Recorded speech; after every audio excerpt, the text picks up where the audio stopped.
Bonjour et bienvenue dans cette vidéo dans laquelle je vais vous montrer comment on active et comment on paramètre les indicateurs pour les stratégies guépard et filet.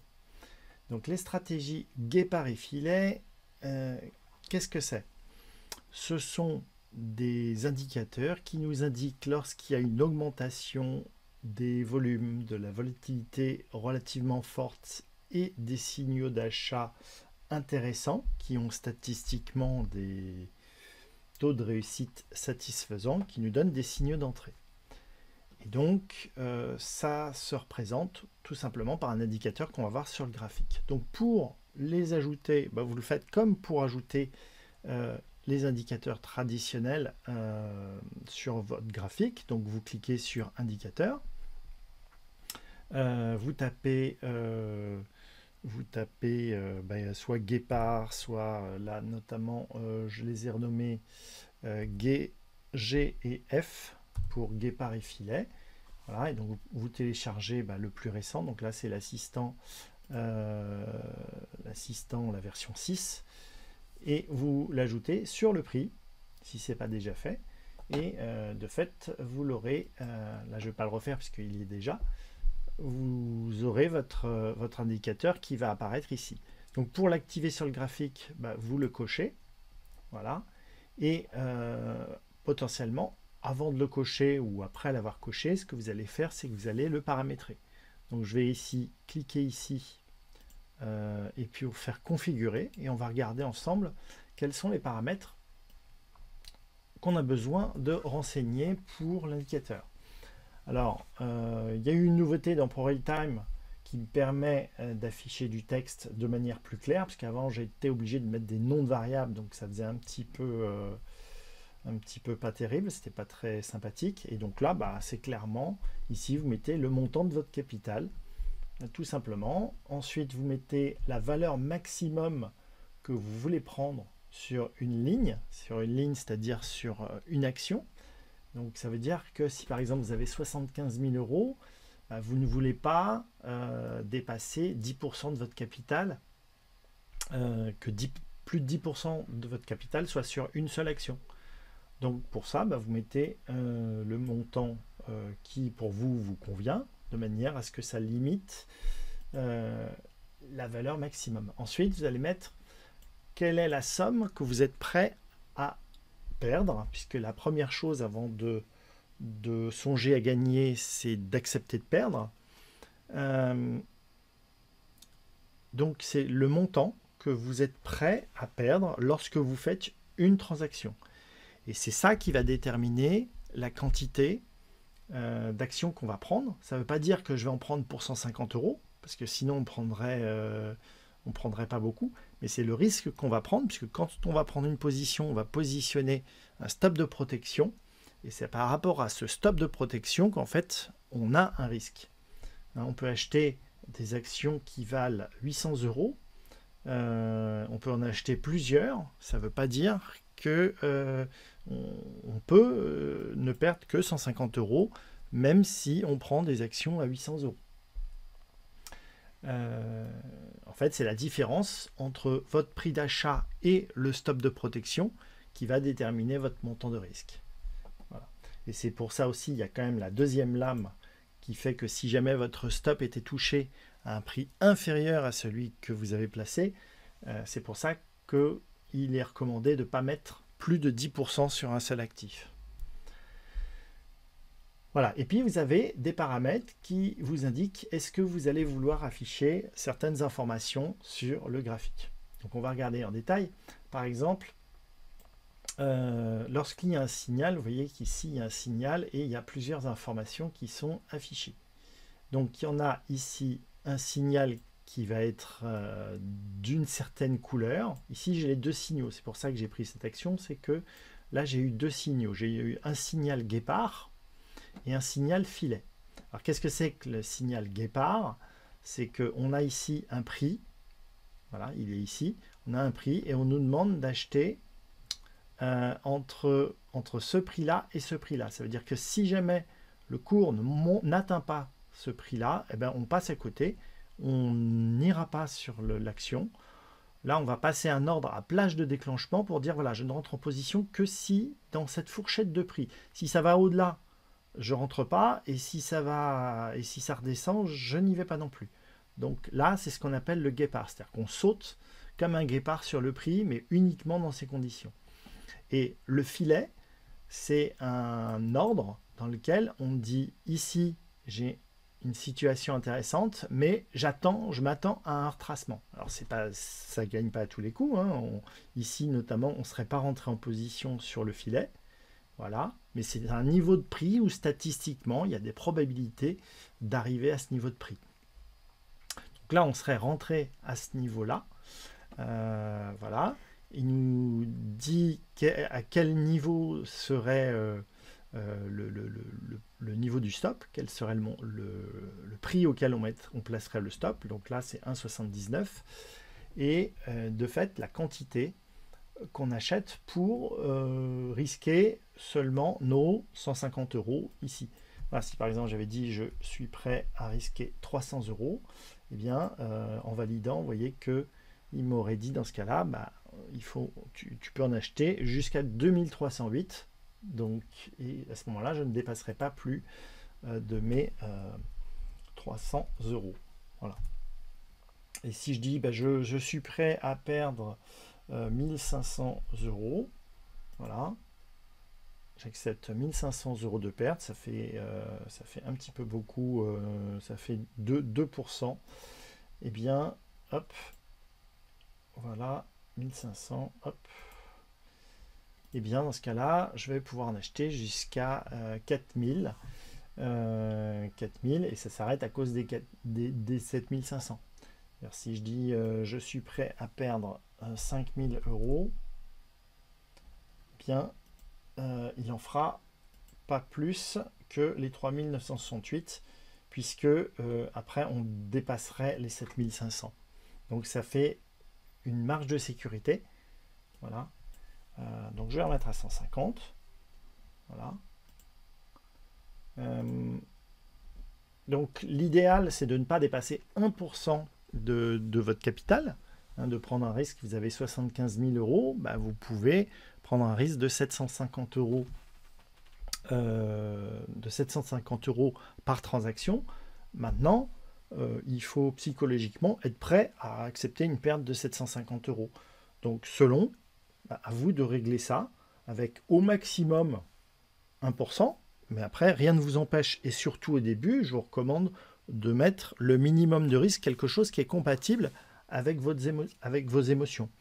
Perdre 150 € sur un capital de 75 000 €, c'est certainement plus supportable que de perdre 750 € ou 1500 ou même 500 €. Voilà, donc après c'est à vous de voir en fonction de vos émotions, de la gestion de vos émotions. Donc là on a des paramètres qui vont nous permettre d'afficher certaines informations. Par exemple, si je clique ici sur afficher la valeur et le pourcentage de risque, vous voyez que là il va m'afficher le niveau de risque que ça représente par rapport à mon portefeuille. En risquant effectivement 150 €, ça me fait 0,15% de mon capital. Si je fais 750 €, voilà, mon risque il sera de, hop, alors il faut qu'il y ait un petit effet retard. Voilà, je serai à 1,5%. Pourquoi? Parce que de toute façon je suis bloqué par les 7500. Donc je ne dépasserai pas 1%, puisqu'il y a ma règle des 10% qui me protège un petit peu davantage.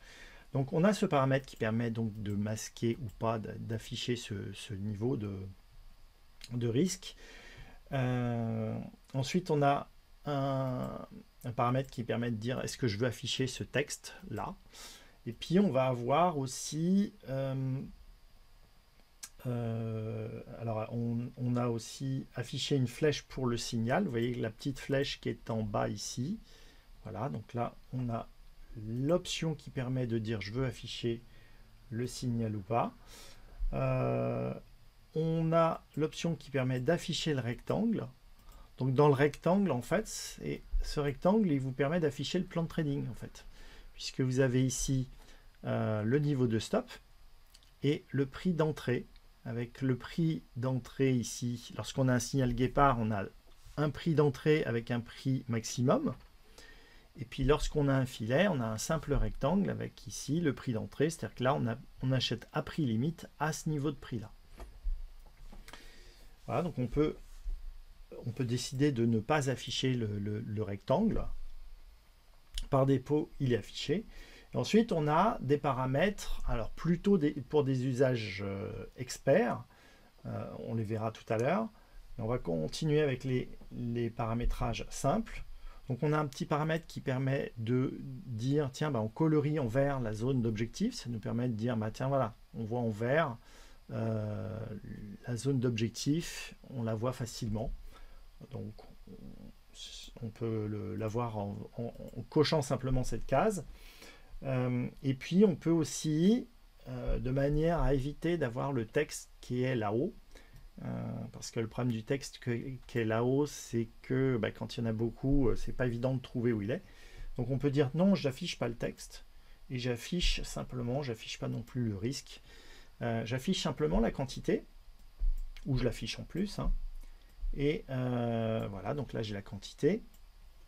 Je peux aussi dire, tiens, j'affiche le prix sur le signal. Voilà, donc là, il me dit, là, c'est à 1,87 € dans le cas du retracement. Et puis là, dans le cas du guépard, il me dit de 1,89 jusqu'à 1,92. Ça, c'est si je veux pas m'embêter à dire ici, c'est 1,89 et là, c'est 1,92.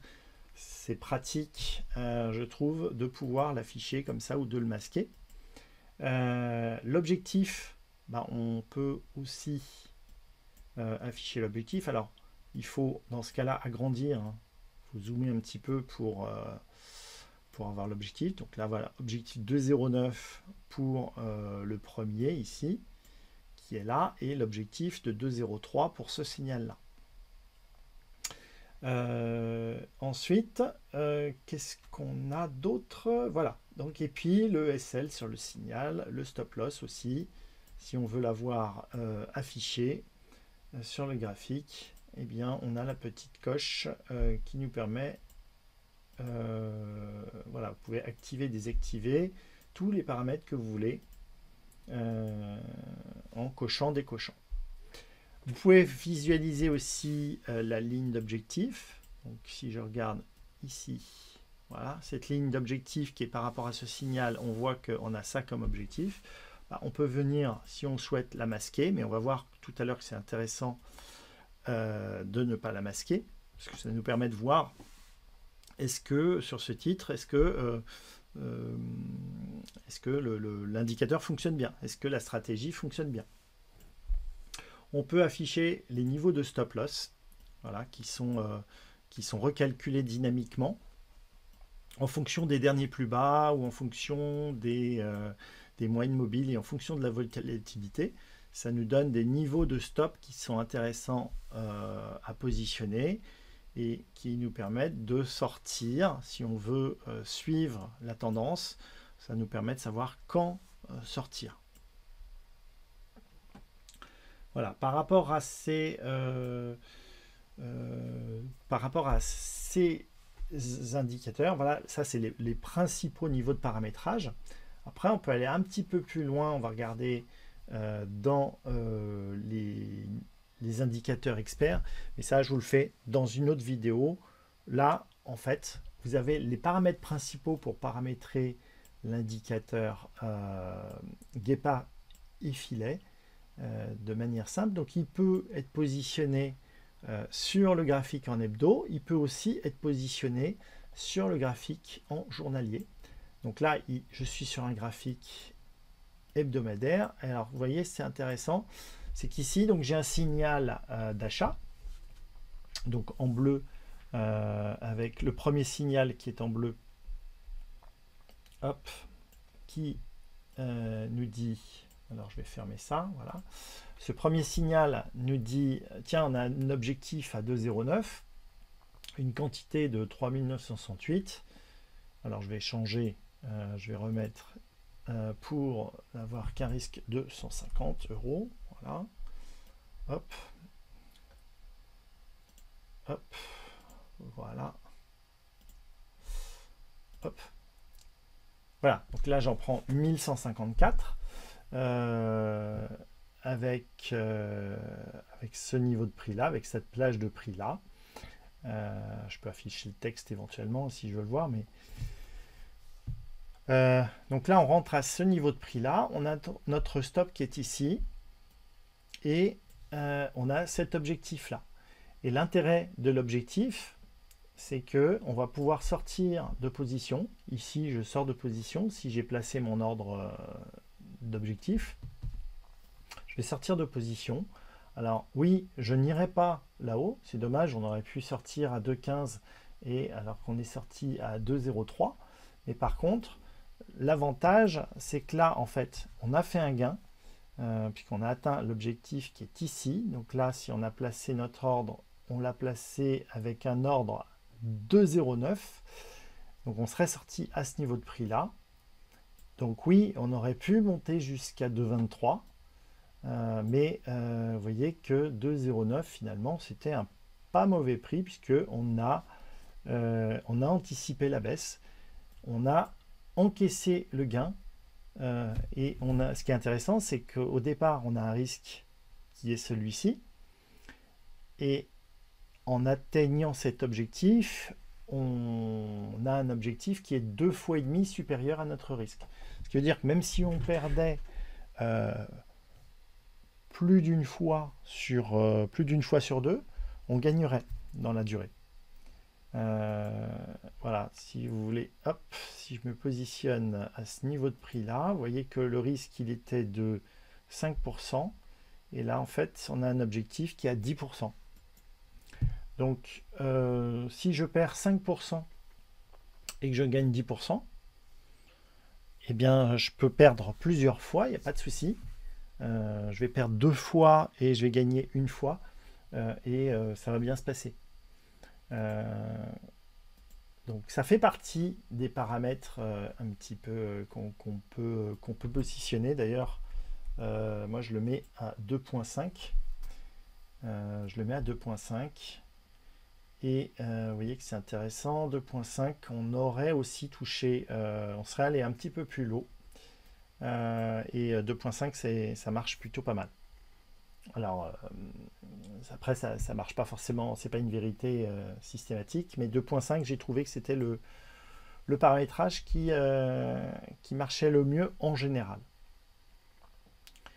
Voilà, donc là en l'occurrence ici on serait rentré dans cette fourchette de prix, donc on serait rentré certainement là, alors on aurait pu rentrer là, hein. Mais a priori on serait rentré à 1,88. On aurait pu sortir ici à ce niveau de prix là à notre objectif de 2,14. Vous voyez, et là ce qui est intéressant c'est qu'on est monté jusqu'à 2,15 et on est redescendu, vous avez vu, et après on est remonté mais pas beaucoup plus. Et c'est là où c'est intéressant en fait de prendre les objectifs, de ne pas chercher à aller jusqu'à la lune. On encaisse et derrière on va chercher une autre plus-value rapidement. Donc là je suis sur un horizon hebdomadaire. Je peux aller aussi sur un horizon journalier. Je vais activer ici l'assistant, donc je peux mettre les mêmes paramétrages, hein. C'est le même principe. Configurer, je vais mettre mon niveau de risque. Est-ce que j'affiche le pourcentage? Est-ce que j'affiche le stop loss sur le signal ou la quantité? On va afficher la quantité par exemple. Afficher la quantité sur le signal, ben voilà, elle est là. Donc là, ici, j'attends un retracement alors que je n'ai pas. On a l'objectif, mais on n'a pas le retracement. Donc là, on ne serait pas rentré en position. Voilà. Si on regarde ici, on a eu 2 signaux filets. Donc là, on positionnait ici notre ordre. On plaçait un ordre à prix limite à ce niveau de prix là, voilà, retracement à 2,34, donc on plaçait un ordre à 2,34, on mettait un objectif à 2,50, voilà, 2,50, ici on atteint l'objectif, l'ordre est vendu, l'histoire est terminée. Alors, vous allez me dire oui, on aurait pu aller chercher plus haut, oui tout à fait, mais on a vendu, on a encaissé et après on va attendre un autre signal pendant ce temps-là, bah, effectivement, oui, on aurait pu monter. Alors après, on aurait pu, avec le stop loss, si je dis, tiens, je vais afficher le stop loss pour voir, configurer stop loss, j'ajoute le stop loss. Donc on aurait pu effectivement remonter notre stop loss ici tranquillement et continuer à être dans le trade. Mais le problème d'un stop loss, c'est que ben, on se fait toucher. Moi j'ai remarqué que c'est plus performant d'aller chercher un objectif et de l'atteindre que de se prendre un stop loss. Parce que le stop loss, si je place un stop loss ici, par exemple, eh bien, si le cours descend en dessous, c'est une vente au prix du marché. Alors que un objectif, lorsqu'on met un prix d'objectif, on ne vendra pas en dessous de ce prix. Donc, dès que ce prix est atteint, on vend et on est content. Potentiellement, il arrive qu'on place un ordre limite à ce niveau-là et qu'à l'ouverture, il y a un gap qui fait que le prix va être vendu, qui va être plus cher, on va être vendu plus cher que le prix qu'on espérait. Donc bah, là c'est chouette. Mais par contre le problème c'est que sur le stop, bah, c'est à l'inverse, c'est-à-dire qu'on peut être vendu beaucoup plus bas que ce qu'on avait espéré. Alors que là, un bon tien vaut mieux que du tu l'auras. Et puis vous voyez, c'est intéressant parce que là on atteint le retracement, on a l'objectif, et regardez, objectif atteint, hop, ça baisse. Statistiquement, 2,5 et une configuration superbe. On va regarder est-ce qu'il y a d'autres signaux qui ont été donnés. Donc là, oui, il y a eu un signal qui a été donné, mais bah là, on a perdu, hein, on s'est retrouvé en dessous. Voilà, donc ça arrive. C'est pas une science exacte. C'est pas une science exacte, mais on a les statistiques qui sont pour nous. C'est-à-dire que même si je perds plus souvent que ce que je gagne, eh bien, comme j'ai un ratio de 2,5, je vais statistiquement, dans la durée, pouvoir faire croître mon capital régulièrement. Voilà. Même si je me trompe plus d'une fois sur deux. Et c'est ça qui est intéressant. Donc voilà comment paramétrer cet indicateur. Donc vous pouvez l'utiliser sur des horizons hebdomadaires ou des horizons journaliers. Faites-le en fonction de vos screeners. Lorsque vous faites tourner vos screeners, voilà, ici le guépard, quand je fais tourner le screener guépard, eh bien vous choisissez le marché sur lequel vous faites tourner le screener. Donc si je veux le faire tourner sur les États-Unis, je vais choisir ici les États-Unis, je vais choisir le Nasdaq par exemple, et puis je vais choisir la période. Est-ce que c'est sur une période hebdomadaire ou journalière? Voilà, sur une période journalière, on va regarder, hebdomadaire pardon, on va regarder qu'est-ce qui nous sort. Bah, il nous sort ça, L-Stream. Alors attends, on va se mettre, voilà, donc là on a une proposition avec un ordre d'achat de cette action là, Hellstream. Donc, je ne sais pas ce qu'ils font, mais c'est pas très grave. Donc là il y a une augmentation de la volatilité.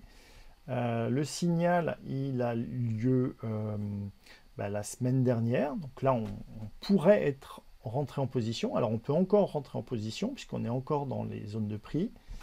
Là c'est intéressant, c'est qu'il y a une mèche, il y a une bougie avec une mèche, donc un petit peu comme une fusée, donc ça veut dire qu'il y a des bonnes probabilités que le cours monte. Si on regarde en journalier, qu'est-ce qu'on a? Hop, voilà, en journalier, on avait ici un signal de retracement. Donc là, on pouvait rentrer là, vous voyez. On pouvait rentrer là et on a cet objectif là de 28,80. Donc on pouvait aussi jouer en journalier pour se positionner. Maintenant, se positionner en journalier, c'est trop tard. Par contre, se positionner en hebdomadaire, ça peut être intéressant puisque on a toujours un risque reward de 2,5. On a un niveau d'entrée qui est ici. On va risquer, si je prends ma petite règle, alors on va risquer entre, hop, voilà, on va risquer 12% pour aller chercher 32%, voilà, 33%. Donc, c'est intéressant.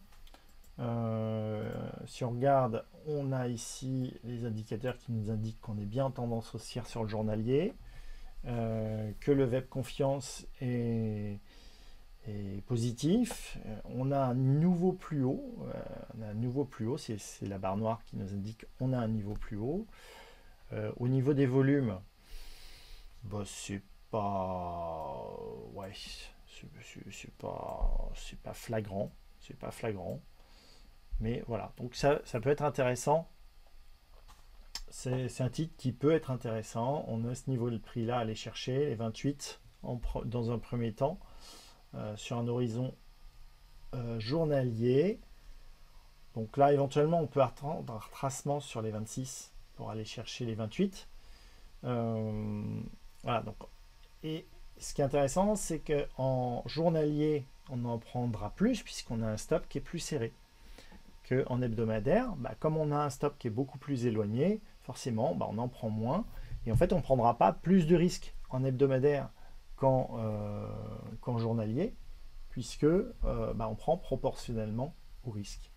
Voilà. Par contre, si vous prenez en journalier, ça veut dire que vous regardez, vous suivez tous les jours en fin de journée, pas forcément dans la journée, mais en fin de journée, vous devez regarder qu'est-ce qui s'est passé, est-ce que vous devez clôturer ou pas votre position. Voilà, j'espère que cette vidéo vous a plu et je vous dis à ciao ciao et à très bientôt pour une prochaine vidéo. Ciao ciao.